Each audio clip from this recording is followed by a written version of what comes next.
Well, the 10th Doctor, Anya Kingdom and lots of Daleks are back for yet another action-packed adventure. As in today's Doctor Who Big Finish audio drama review, I'm of course going to be taking a look at the third and final instalment of the Dalek Universe series, which is available to order on the Big Finish website now in a number of different formats, including the usual download and physical CD, but also pressed onto vinyl, limited edition to 1,000 pressings at a price of £35. Now this series is one that I have thoroughly enjoyed over the last year. Of course, all three of the releases have came out within 2021, meaning that we've had quite a quick succession of stories, usually with the likes of the 8th Doctor with Stranded or the Time War. We're kind of used to getting it in little dribs and drabs here and there, like a box set every year or so.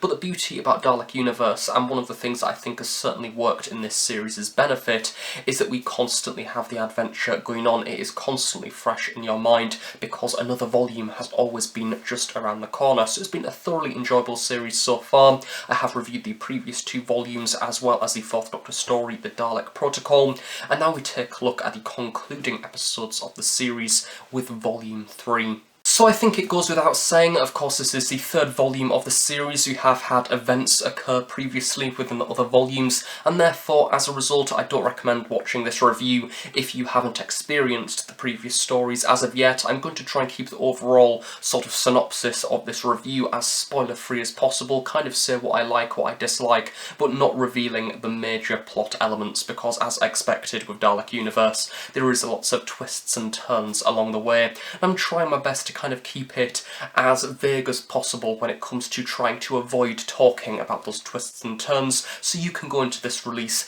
and enjoy it just as much as I did, not knowing what was coming around the corner. Lizzie Hopley opens the final instalment of Dalek Universe with The First Son. As with the rest of this series, the story really embraces the classic Terry Nation serials, featuring the return of the movellans. Landing on the planet Mito, the Doctor and Anya are reunited with Alex Kingston as River Song, the Movellan. We start to dig into what actually makes a Movellan and how they think, and that weird blend between glamour and emotionless speech. A compliment that can be extended to all three stories within this set is how the Doctor and Anya are caught between the Dalek-Movellan wars. It's action-packed and dramatic, giving the perfect sense of Dalek threat expanding throughout the universe. This volume continues to explore the brilliant relationship between the 10th Doctor and Anya Kingdom.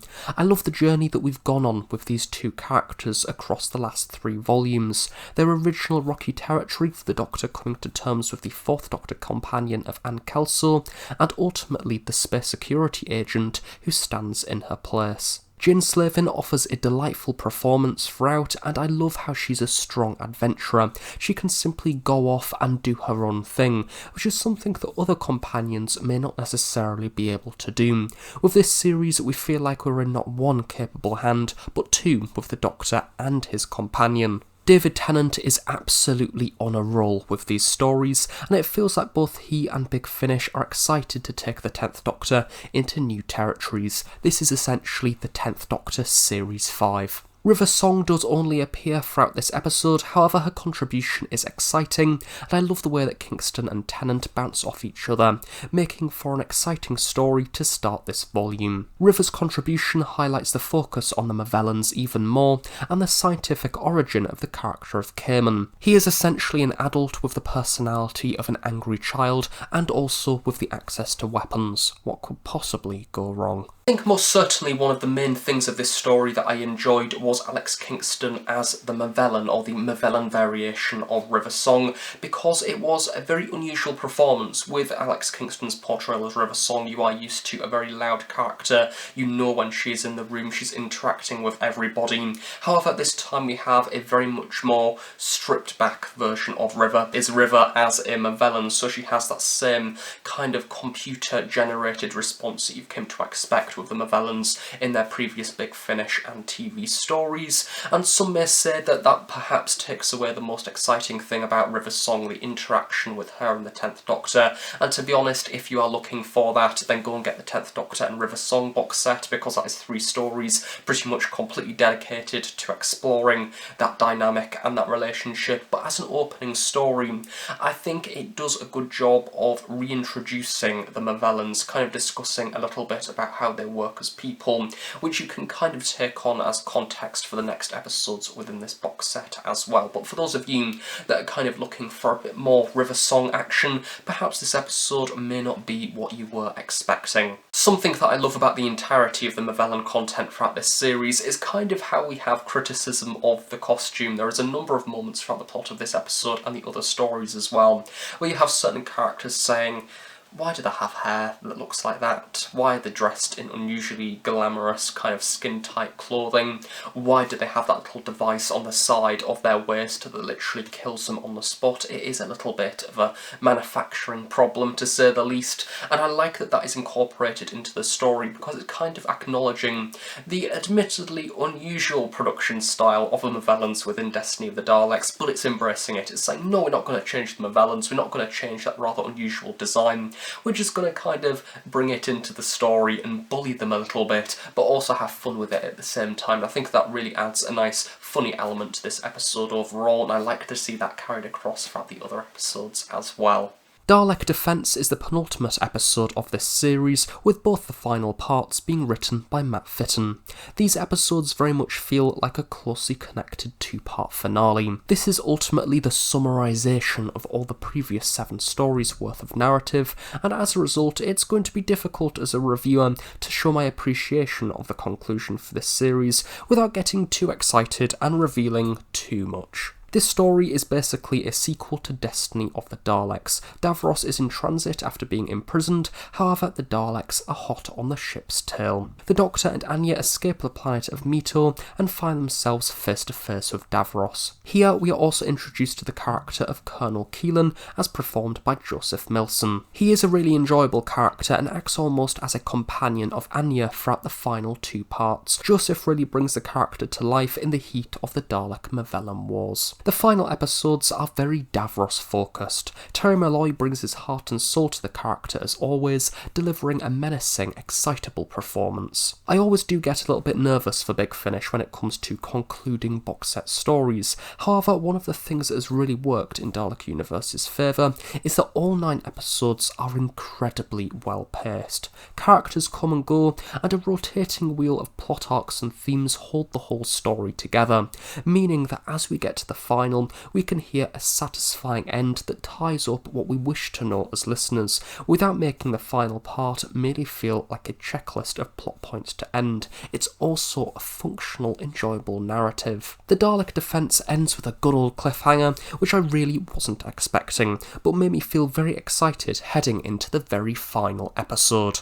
The Dalek Defense is an odd one because basically this story in its simplest form is trying to get from A to B with Davros on board, whilst the Daleks are firing, of course, trying to get Davros back. Meanwhile you have the 10th Doctor actually having a little bit of command over the spaceship, and that is something that I've really loved about this series, the fact the TARDIS is absent, because it's meant that the Doctor has needed to be a bit more experimental in certain situations, and as a result, when you are in a dangerous situation, you can't just hop in the TARDIS and fly away, and you don't have that easy escape option. We've seen more experimental ways of travelling from planet to planet throughout this series, and that has made for some rather interesting scenes that usually, had we had the TARDIS, we would just probably see it land and dematerialise from one place and land in the other, but instead we kind of have those scenes in between as the plot kind of develops throughout. So as a result, this story does have kind of a slow but simmering effect, but it's enjoyable as well. One of the things that I love about Davros is you can't really predict what he is going to do, because he's a character that is dedicated to survival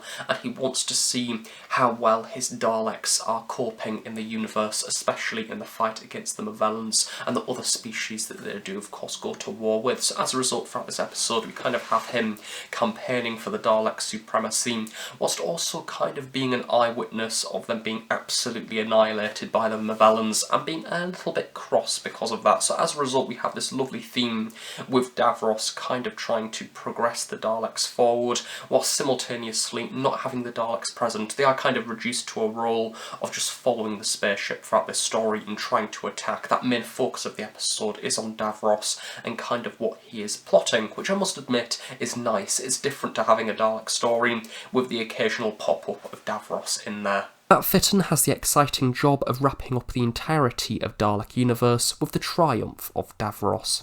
I love how all 3 episodes within Volume 3 centre around the Daleks and the movellans. It creates a natural climax for this series, with Ten and Anya Kingdom at the very centre. The Doctor is at the heart of the Movellans' prime ship as he meets their leader, the first Movellan. This story continues to explore the hive mind of robotics that the Movellans seem to possess, whilst also allowing the Doctor and Davros to become laboratory friends, creating a weapon the Movellans can use against the Daleks in return for their continued existence. Isn't that a nice deal? As with episode 2, I love how Malloy and Tennant interact. It's great to see the Doctor and Davros actually talking to each other, rather than merely bleating plot elements at each other to only drive the story's narrative forward.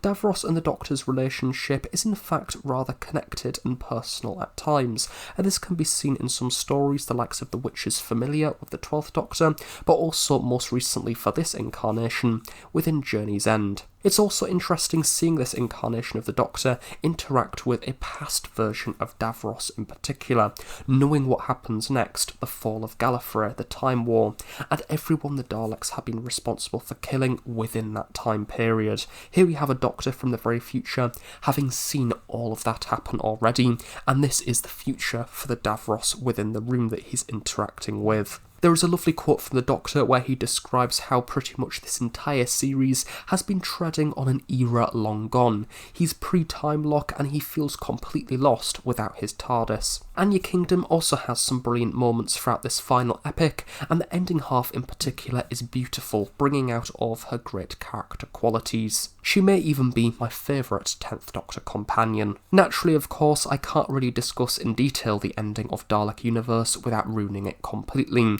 but what I will say is that I found it a really enjoyable ending. It has the feeling of the end of a series, the narrative wraps into a neat package and ultimately also leaves the door open for further exploration if desired. Triumph of Davros is a story that does have quite a large responsibility because we have to tie up all of the narrative plot ends of this series so far, and as I've already mentioned, create an effective story, which is something that this episode does do very, very well. So I'm very pleased with Matt Fitton creating this episode, but also John Dorney for script editing this entire series and having certain moments occur at certain points which sways the event of the series overall. And just when you think, I would like to hear more from that character, you do get more from that character. So it's nice to see that John Dorney, when editing, has kind of had the listener in mind of what would they want to see. So as a result, you're kind of going on this adventure with these characters, and it is a very smooth, well, it's smooth for us, it's not smooth for them as they're getting fired at with Daleks constantly in Davros, trying to conquer the universe as per usual.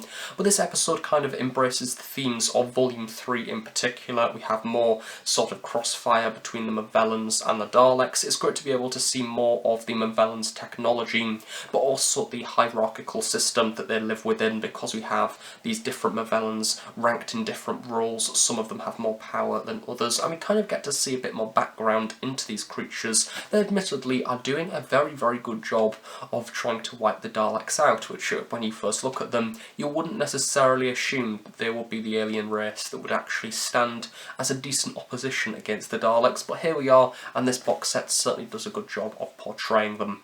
For me as a listener, one of the things that I really enjoyed about the final episode of this series is that I didn't know how it was going to end. I think that when you get to a certain point, you can kind of see the path to the finish line, but this story kind of kept on throwing in additional scenes with different characters, and you have these interactions between different people that we've met along the way, and you kind of think, is everything okay? Is the Doctor's plan going to go ahead? Is Davros's plan going to go ahead? Are we all going to get out of this series alive? It does definitely engage you as a listener, and that is something that I can also apply to the entirety of Dalek Universe as a series, and I just think that as a listener it's been enjoyable, and I think that the plot itself could have been very easily more complex. You could have had so many different things going on, but I think that this series is that perfect balance between a plot arc fun stories, brilliant characters, making it an episode that is very accessible for people who've hardly ever listened to Big Finish, but also equally as satisfying for those who've listened to lots of Big Finish and wish to kind of experience a new series story with a plot that can kind of expand beyond the usual 45-minute template of a new series story. When this series was first announced, I must admit I was quite worried, as I felt like I was simply going into yet another series of more generic Dalek plots, and do we really need that? Because we already have lots of Big Finish Dalek stories anyway.